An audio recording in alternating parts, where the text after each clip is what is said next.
Hello ka-breast friend! Welcome back to my channel! Kumusta kayong lahat? I hope kayo ay hindi basa.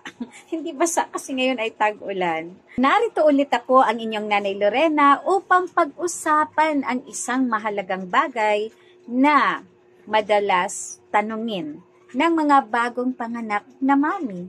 Ngunit, bago tayo magpatuloy, ay huwag kalimutan na i-click ang subscribe button. And please don't forget to click the notification bell para updated kayo sa iba ko pang mga videos, especially kung ito ay usaping pang mommies, breastfeeding at iba pa.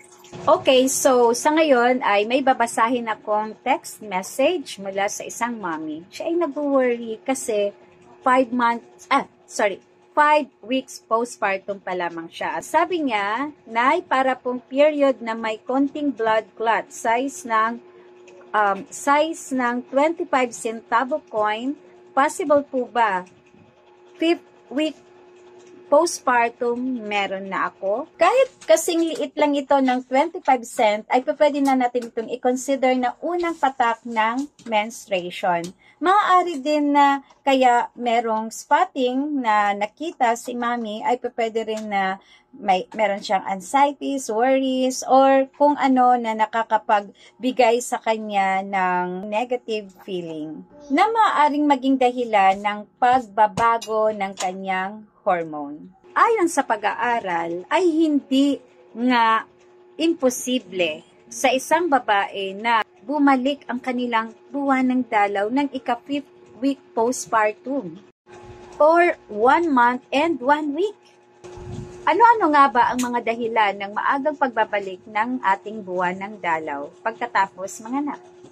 Unang-una, kapag ikaw ay nag-bottle feeding at hindi nakapagpasuso. Tumataas nga ang progesterone at estrogen level kapag hindi agad na-i-initiate ang breastfeeding. Kapag ikaw ay nagpapa-breastfeed, napakalaking tulong ito upang mapababa ng prolactin ang estrogen at progesterone na siyang responsable sa iyong pagbubuntis. Iba-iba ang katawan nating mga tao. Tayo mga babae, depende sa ating katawan kung gaano kabilis ang pagbalik ng ating menstruation after natin manganak.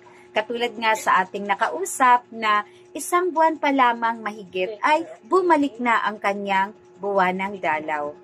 Karaniwan sa mga bagong panganak ay hindi agad nakakaranas ng pagreregla pagkatapos manganak.